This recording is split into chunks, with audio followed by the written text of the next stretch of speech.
Hello,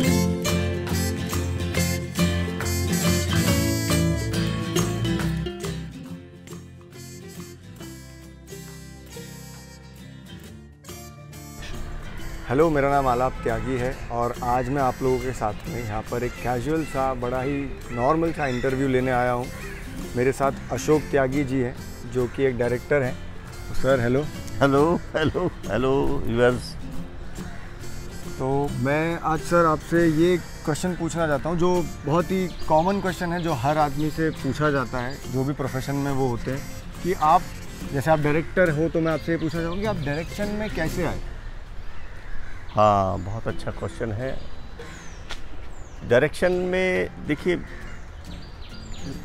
शुरू से कुछ ऐसा प्लान नहीं था कि आपको डायरेक्टर ही बनना है या आप पहले ही ये डिसाइड करते हैं कि डायरेक्टर हैं। मैं फिल्म लाइन में कैसे आया वो मैं बताता हूँ। हम हरियाणा से हैं, गुड़गांव से, और हमारे फादर, ग्रैंडफादर, ग्रेट ग्रैंडफादर सब जो है ना पहलवान थे। तो हमारे यहाँ पे ना ये सब कल्चर नहीं था, पहलवानी का कल्चर था। तो मेरे फादर जो है वो दिल्ली पुलिस में थे और वो 69 में बॉम्बे आए थे स्मगलर पकड़ने, जो दिल्ली से उनके डर से ही भागे थे। तो उन्होंने यहाँ स्मगलर पकड़ा कुलाबा में और उसको बंद कराया और वो आरके स्टूडियो चले गए थे। तो वहाँ फिल्म की शूटिंग चल रही थी, झुक गए आसमान, राजेंद्र कुमार जी। तो जैसे ही डायरेक्टर ने उनको देखा, बोले यार इस आदमी को ना 2-3 दिन के लिए आप मना लो। तो देखिए ये इत्तेफाक है कि आज लोग ट्राई करते हैं, नहीं होता है, और वो ट्राई उस फिल्म लाइन के लिए नहीं आए थे। तो उन्होंने 3 दिन उसमें रोल किया यमदूत का, जो गलती से दूसरे राजेंद्र कुमार की आत्मा लेके चले जाते हैं। शूटिंग हो गई, चले गए, तो साथ में जो इंस्पेक्टर था उसने बोला अरे भाई ये तो फिल्मों में हीरो हैं। अब वहाँ उस वक्त सिर्फ फिल्में होती थी, या दूरदर्शन पे आपका चित्रहार या कोई फिल्म आ गई सैटरडे संडे, बाकी कोई ऐसा एंटरटेनमेंट का जरिया नहीं था। तो सब मतलब हीरो, पहली बात तो उस वक्त मुंबई नहीं था, बॉम्बे था। बॉम्बे ही एक बहुत बड़ा बात था कि अरे ये बॉम्बे से आए हैं। तो जब वो वहाँ आए तो सबको पता लगा, अच्छा फिल्मों में काम, फिर फिल्म रिलीज हुई और पब्लिसिटी हुई। तो एक फ़िल्म बन रही थी वीरा शिरा, जिसके लिए दारा जी को अप्रोच किया जा रहा था, लेकिन किसी वजह से दारा जी जो है ना बिजी थे। तो उन्होंने बोला अरे यार अपने चंदन जी भी जो है ना अभी फिल्मों में काम करके आए हैं, और इनको उन्होंने एज ए हीरो शेरा के रोल में लिया। बाद में ये इसी फिल्म में को प्रोड्यूसर भी थे। तो वो फिल्म जब रिलीज हुई, मैं 10 साल का था। उस वक्त जब ये फिल्म रिलीज हुई, प्रीमियर पे हमें पता लगा कि मेरे फादर फिल्म लाइन में हीरो हैं। और तब से पहले हमें पता ही नहीं था, पूरी फिल्म कंप्लीट होने तक हमें नहीं पता था कि वो बम्बे शूटिंग करने गए हैं या कहाँ शूटिंग कर रहे हैं, या मुजरिम पकड़ने गए, या फिल्म में है या पुलिस में ही है, कुछ नहीं था। जब हमको वहाँ पता लगा कि भाई देखा हमने, तो देखते ही मुझे लगा कि वो घोड़े पे भी जा रहे हैं, इधर बात कर रहे हैं, झगड़ा हो रहा है, फाइट हो रही है। ये तो 10 साल की एज में मुझे लगा था अरे यार मैं तो हीरो का लड़का हूँ। और मैं तो मतलब ये हो गया था कि मुझे फिल्म लाइन में जाना है। अब उसके बाद कभी भी आलाप जो हम सोचते हैं ना, वो नहीं हो पाता है। आओ यहाँ बैठते हैं। तो जब हम ये चीज़ें, हमको लगा कि नहीं ये तो बहुत ही मतलब एक ऐसा चीज़ है कि इसमें फिल्म लाइन में आप आराम से चले जाएंगे। तो फादर को बहुत ज़्यादा काम नहीं मिला, और वो उनका 10 साल तक का जो संघर्ष था वो हमें नहीं पता था। तो हमें वहाँ पे ना कुछ चीज़ें सुनने को मिलती थी। उस एज में हम 6 बहन भाई थे। हमारी मदर ने बहुत ही मेहनत करके हमको पढ़ाया। तो सब ये बोलते थे अरे उसने तो दूसरी शादी कर ली होगी, वो समुद्र में मर गया होगा, क्योंकि कई साल तक कोई चिट्ठी नहीं आती थी। कभी कुछ पैसे आ गए, कभी वो मिलने आ गए, तो ये था अच्छा मैं यहाँ शूटिंग करने। तो कुछ चीज़ें जो है ना बड़ा अजीब वो था। तो मैं 10th में था और तब मैं ट्रक में बैठ के बॉम्बे आया था उनको ढूंढने। तो जब मैंने देखा वो जहाँ थे, वो घर अभी भी हमारा है सांता क्रूज में, तो वहाँ देख के मेरा आधा भूत उतर गया कि कुछ चौल टाइप था। और हीरो बंगले, बड़े फ्लैट और ये काफ़ी कुछ दिमाग में था। और तभी मेरी एज थी 17-18 साल। तो देख के तो मैंने उनको पूछा, मैं कि यहाँ रहते हो? तब उन्होंने बताया कि यहाँ कुछ ही लोग हैं जिनके बंगले होते हैं या फ्लैट होते हैं, बाकी नॉर्मल। और उस वक्त जो थोड़े अच्छे अच्छे रोल भी करते थे वो भी आसपास ही रहते थे वहाँ पे। तो मेरा वो हीरो का भूत तो उतर गया। अब दूसरा सेंटेंस जब उनकी तरफ से आया कि देखो तुम यहाँ आए क्यों, मैंने कहा यार एक बच्चा अपने फादर के पास नहीं आएगा तो कहाँ जाएगा। और उनको थोड़ा सा हो गया था शक कि हाँ ये मतलब, क्योंकि उनको गांव से और कुछ जगहों से पता लग गया था कि मैं फिल्में बहुत देखता हूँ, पढ़ाई में इतना ध्यान नहीं था, जो कि मैं अब बोलना चाह रहा हूँ। भाई सबसे पहले पढ़ाई, वो ध्यान मेरा नहीं था, वो गलती थी। तो उन्होंने मुझे बोला देखो भूल के भी फिल्म लाइन का नाम मत लेना। मतलब मेरे तो नीचे से ज़मीन निकल गई, जबकि ऐसा कुछ भी नहीं था कि मैं फिल्म लाइन में ही जाना था या कुछ था, लेकिन एक ये बोलना कि फिल्म लाइन का नाम मत लेना। तो उन्होंने 2-3 साल तक मुझे तुम रेडीमेड का ये सीख लो, तुम वो कर लो, तुम वो कर लो। अच्छा उसके लिए भी पैसा होना चाहिए, तो पैसा तो था नहीं, तो लेकिन हर आदमी ये चाहता कि यार मेरा बेटा, मतलब जो उनके जो एक्सपीरियंस थे कि वो यहाँ आके स्ट्रगल ना करे। हालांकि कोई स्ट्रगल नहीं होती, उन्होंने भी कुछ सिखाई, तभी तो आज मैं यहाँ पे हूँ। तो वो मना करते रहे। तो उनके एक दोस्त थे जिनका नाम था गुरचरण एयरपोर्ट। एक्चुअली वो मुझे फिल्म लाइन में लेके आए और वो आते थे, त्यागी जी। मैं उनको फिल्मों में भी देखा मैंने उनको, तो वो बोलते थे आप अशोक को किसी डायरेक्टर के साथ लगा दो। तो मुझे ये लगता था यार ये आदमी कितना अच्छा है जो मेरे बारे में बात करता है और फिल्म के बारे में बात करता है। तो बोलते तुम यार यहाँ फिल्मों की ना बात मत करो। एक दिन वो आए और ये कुछ नींद में थे क्या था, गुस्से में बोले ठीक है तू ले जा। वो पहली बार मैंने शूटिंग देखी, फिल्म थी वक्त की दीवार, जितेंद्र, अमजद खान, संजीव कुमार और महबूब स्टूडियो में। तो मैंने पहली बार मैं ऐसे देख रहा हूँ अमजद साहब को, दाढ़ी वाड़ी लगी हुई है, सिगरेट पी रहे हैं, और मैं ऐसे देखे जा रहा हूँ कि ये आदमी कितने पदार्थों से बना हुआ है। वो देख रहा हूँ और उन्होंने मुझे ऐसे किया। अब मैं गांव से गया हुआ था और मैं डर गया, मैं वहाँ से भाग गया। अब फिर इन्होंने मुझे शूटिंग दूसरी दिखाई, क्रोधी फिल्म की, जिसमें मेरे फादर भी काम कर रहे थे। तो मेरे फादर वहाँ आए और उन्होंने जिस तरह से सुभाष जी से, धर्म जी से मुझे मिलाया, तो वहाँ मुझे पता लगा यार ये ज़रूरी नहीं है कि आप बंगले में या कहाँ रहते हो, लेकिन आपकी रिस्पेक्ट क्या है।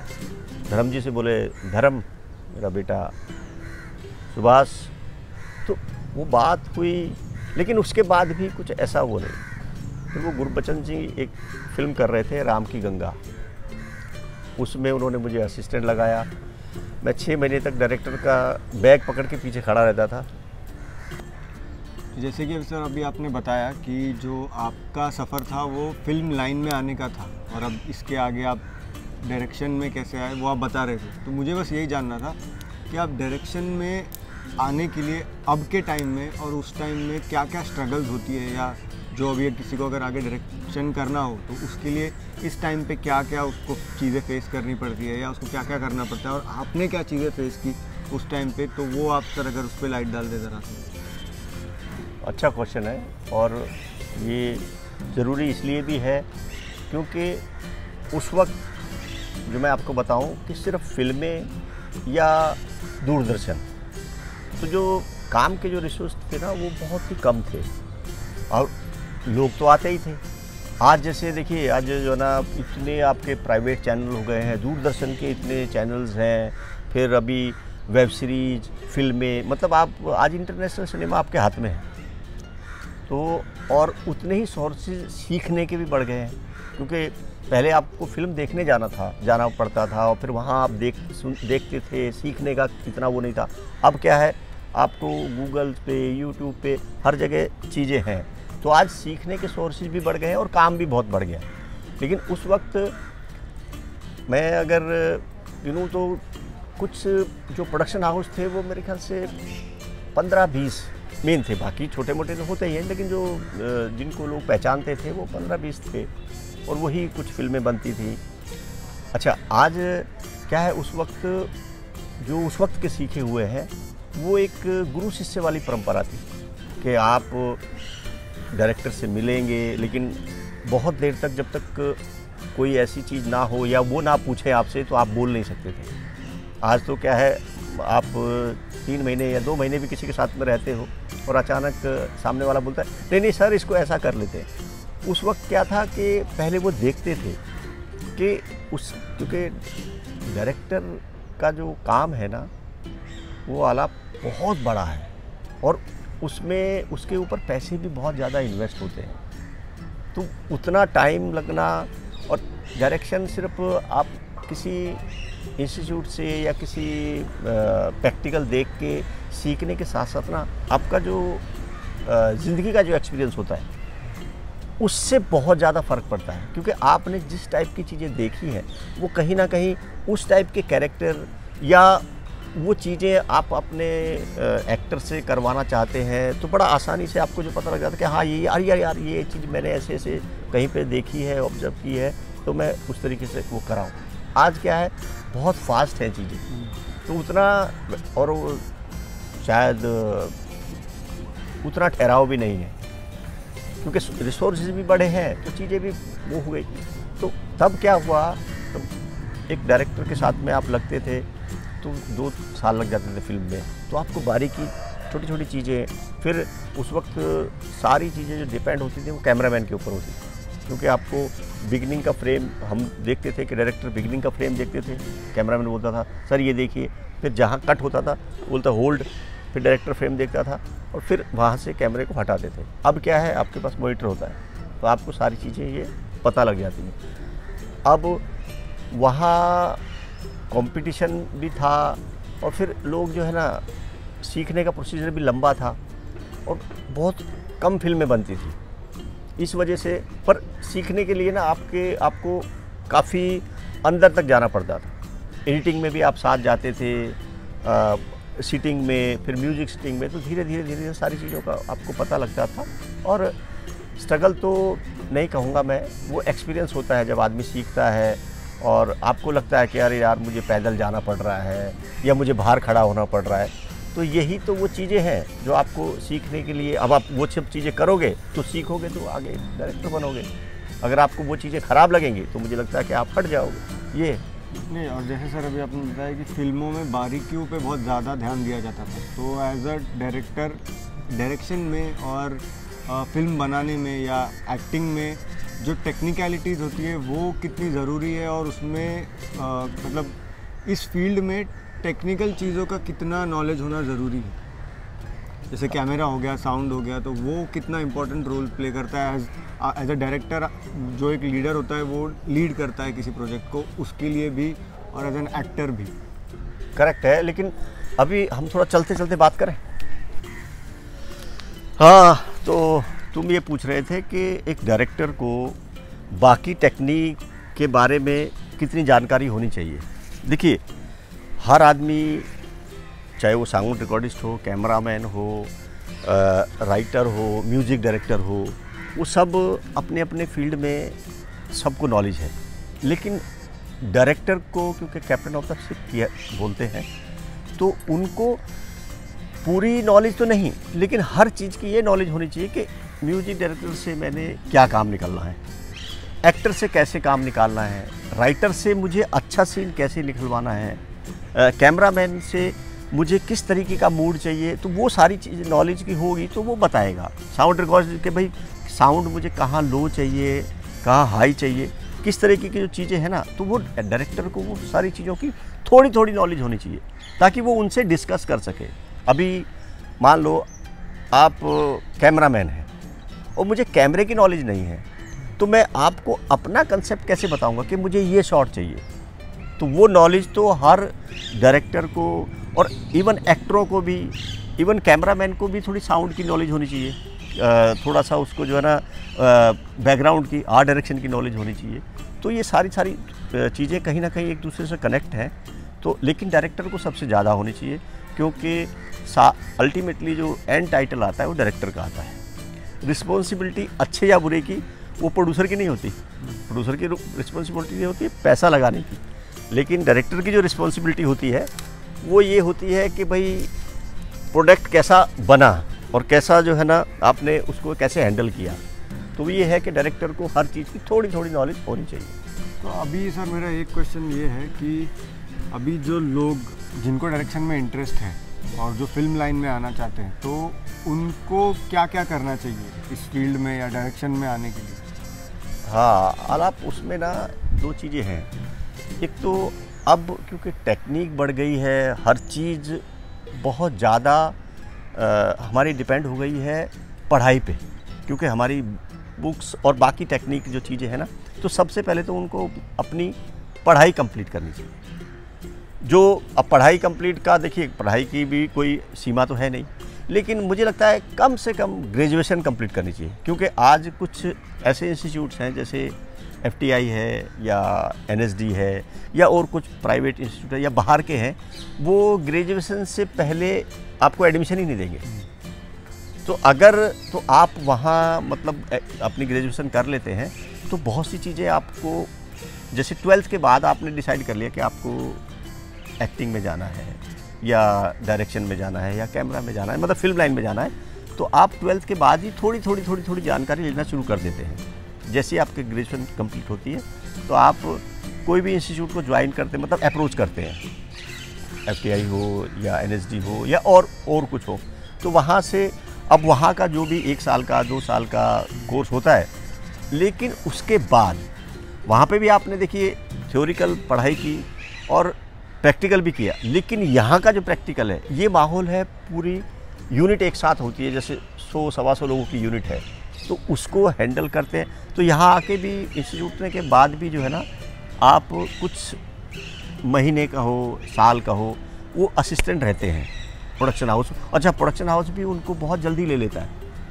ये आज की जनरेशन के लिए सबसे अच्छा है कि अगर आपके पास कोई सर्टिफिकेट है, NSD का है, FTI का है या बाहर की कोई इंस्टीट्यूट का है, तो आप किसी को अप्रोच करोगे, सर मैंने ये फलानी जगह से जो है ना ये किया है, तो वो देखते हैं और वो आपको, जो जिसने प्रैक्टिकल किया है 4 साल लेकिन उसके पास सर्टिफिकेट नहीं है, उससे पहले वो आपको मौका देंगे।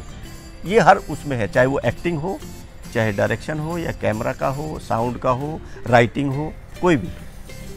मेरा एक क्वेश्चन तो ये था सर कि मतलब ये शायद डायरेक्शन से रिलेटेड नहीं है, लेकिन ये क्वेश्चन काफ़ी एक्टर्स के लिए या जो आजकल के लड़के लड़की हैं उनके लिए, मतलब उन्हें काफ़ी आइडिया देगा कि थिएटर और जो TV शोज़ होते हैं या जो TV प्लेटफॉर्म है, उन दोनों में क्या फ़र्क है?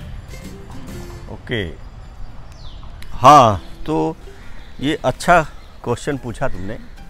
देखो क्या है कि थिएटर और TV मीडिया और फिल्म, तीनों में थोड़ा डिफरेंट है, और तीनों में कनेक्शन ये है कि थिएटर में जो है वो आपको पूरी तैयारी करनी पड़ती है, क्योंकि वो उसमें कट नहीं होता। TV में ये है कि आपको एक दिन में इतना फुटेज निकालना पड़ता है, तो बड़ा फास्ट है।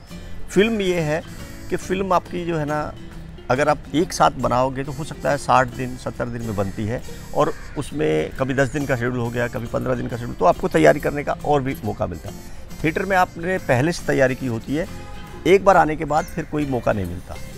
तो पर यहाँ से जैसे थिएटर में आपको इतना कॉन्फिडेंस आ जाता है उस चीज़ का कि लोगों का रिस्पॉन्स आपको इमीडिएटली मिलता है, तो आपको कॉन्फिडेंस एक्टिंग का आता है कि मैं इतनी देर तक जो है ना अपने आप को लोगों के सामने अपनी तैयारी के साथ में आ सकता हूँ।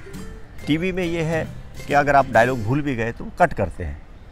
फिल्म में ये है कि फिल्म में वो उनको हर चीज़ की एक डिटेलिंग देखनी पड़ती है, बैकग्राउंड देखना, आपका कैरेक्टर का कहीं कैरेक्टर से बाहर तो नहीं जा रहे हो, तो ये सारी चीज़ें है ना, सारे अंतर हैं, लेकिन ये एक दूसरे से जुड़े हुए हैं। ये है, बस ये है कि जिसको भी आना है वो अपनी तैयारी सबसे पहले तो अपने घर से शुरू करे। कि अगर आपको एक्टर बनना है तो आपको काफ़ी किताबें पढ़नी चाहिए, फिल्में देखनी चाहिए, एक्टरों के बारे में समझना चाहिए। अच्छा, इसने इस रोल को किस तरीके से किया होगा, इसने कैसे, तो वो तैयारी होती है। किसी को कैमरामैन बनना है तो वो फिल्मों को उस नज़रिए से देखे, डायरेक्टर बनना है तो ये आज जो है ना काफ़ी तैयारी आपकी कोई भी इंस्टीट्यूट जाने से पहले या फिल्म लाइन में आने से पहले हो जाती है। पहले ये नहीं था, पहले आपको यहीं से ही जीरो से सीखना पड़ता था। वहाँ अभी आपको क्या 20% आप सीख लेते हैं तो आपको कुछ चीज़ों की नॉलेज ऑलरेडी होती है वहाँ पे। ये इसका अंतर है और ये तैयारी होनी चाहिए अगर आपको इसमें काम करना है। मतलब मेरा जितना अभी आपने मुझे बताया, तो एक कॉमन लैंग्वेज में अगर मैं बोलूँ तो जो थिएटर का जो पार्ट होता है वो एक मतलब सॉलिड फ्यूल रॉकेट जैसा है कि आपने एक बार लगा दिया और जैसे ही पर्दा हटा तो आप ही हो उधर। करेक्ट, बिल्कुल सही। आपने जो किया वो ऑन द स्पॉट किया और जो होना है वो उसी वक्त होना है। और मूवी और इसका ऐसा है कि आप रुका सकते हो, जिस तरीके से जो रिक्वायरमेंट होगी आप उस हिसाब से उस टाइम पे कर सकते हो। सर मेरा एक लास्ट क्वेश्चन ये है आपसे कि आपके आगे आने वाले प्रोजेक्ट्स या आपका क्या एक विज़न है, आप किस तरीके की मूवीज़ या ये डायरेक्ट करना चाहते हो, टीवी सीरियल्स हो या सीरीज़ हो, तो आपके आगे आने वाले प्रोजेक्ट्स या फिर कुछ सीरीज़ के बारे में आप अगर कुछ बता देते। अभी मेरी एक सीरियल टेलीकास्ट हो रही है, मुझे मैरी कॉम बनना है और मैं फ्यूचर में भी चाहूँगा, क्योंकि देखिए अभी कुछ सालों से ही, पिछले 8-10 साल से ना हमारा देश स्पोर्ट्स में भी काफ़ी आगे जा रहा है, चाहे ओलंपिक हो या दूसरे कंपटीशन हो। तो हम लोग बाकी इंटरटेनमेंट में जो है ना, हम हर तरीके का मतलब सस्पेंस, पारिवारिक ड्रामा ये सब करते हैं। स्पोर्ट्स के ऊपर ना हम कभी 2-3 साल में कोई एक फिल्म आ गई या कोई एक सीरीज़ आ गई, लेकिन एक रेगुलर एक होता है ना कि हर 2-3 महीने के बाद आपको किसी ना किसी स्पोर्ट्स के ऊपर कोई documentary, film, serial, web series ये होनी चाहिए। तो मैं चाहता हूँ कि आप किसी भी ना, चाहे प्लेयर के ऊपर मत बनाओ, क्योंकि प्लेयर की जो भी प्लेयर अच्छा करते हैं उनकी 80% लाइफ जो है ना लोगों को पता है, तो लोग उनसे तो इंस्पायर होते ही है। लेकिन जो उनके पास होते हैं या जिनको वैसा बनना होता है, जैसे अभी मुझे मैरी कॉम बनना है, तो ये मैरी कॉम की कहानी नहीं है, किसी एक नॉर्मल लड़की को मैरी कॉम बनना है। अभी जैसे जो हमारे नए जो प्लेयर्स ऐसा कुछ करते हैं तो उनके जैसा उनको बनना होता है। तो वो मेरा है कि थोड़ा स्पोर्ट्स के ऊपर जो है ना इंटरटेनमेंट के साथ में उस पर भी थोड़ा ध्यान दें तो और बेटर रिजल्ट आएंगे। मतलब इन शॉर्ट ये कि आप स्पोर्ट्स की मूवीज़ बनाएं, लेकिन मतलब आप एक इंडिविजुअल मतलब स्पोर्ट्स के ऊपर मूवी बनाएं, या ये नहीं कि किसी की मतलब बायोग्राफी बने या कुछ, वो मतलब आप ये चाहते हो कि स्पोर्ट्स के ऊपर आप ज़्यादा फोकस करके किसी एक पर्टिकुलर स्पोर्ट्स के ऊपर आप काम कर सको। हाँ, नहीं, मैं बायोग्राफी जो ना जिनकी बनना चाहिए वो बनाना चाहिए, वो बनाए भी, लेकिन उनकी तो 80% चीज़ें हमें पता है। अब उन्हीं के आसपास के कुछ लोग हैं जिन्होंने उतनी मेहनत की है। देखिए एक बहुत बड़ा जो वो है कि जो आदमी जीतता है सिर्फ वही प्लेयर नहीं होता या वही खिलाड़ी नहीं होता, जो कुछ पॉइंट से रह गया है वो उससे बड़ा भी खिलाड़ी, क्योंकि उसको आगे मौका भी है। इसको तो क्या यहाँ पे आप अब इसने मेडल ले लिया तो हो सकता है इसका सेटिस्फेक्शन हो गया, तो वो उससे बड़ा प्लेयर बन सकता है। तो ये है कि आप उनकी बायोग्राफी के ऊपर ना, लेकिन जो वैसा बनना चाहते हैं उसके ऊपर हो। बेसिकली हर माँ बाप को ना कुछ साल के लिए अपने बच्चों को स्पोर्ट्स में डालना चाहिए, क्योंकि वहाँ की जो फ्रेंडशिप होती है ना वो प्योर होती है और वो लाइफ लॉन्ग जो है ना वो कुछ अलग तरीके से ही एक दूसरे से कनेक्ट रहते हैं। थैंक यू सर, आज आपने आपका टाइम दिया मुझे, क्योंकि मतलब बहुत अच्छा लगा आपके साथ बात करके, मुझे बहुत इन्फॉर्मेशन मिली, बहुत कुछ पता चला है जो मैं शायद जो लोग देखेंगे उन्हें भी ये चीज़ काफ़ी पता चलेगी। तो thank you so much sir for your time. अरे थैंक यू आपका, जो आपने मतलब मुझसे जानकारी ली, पर अब मेरा टाइम हो गया है, मैं निकलता हूँ।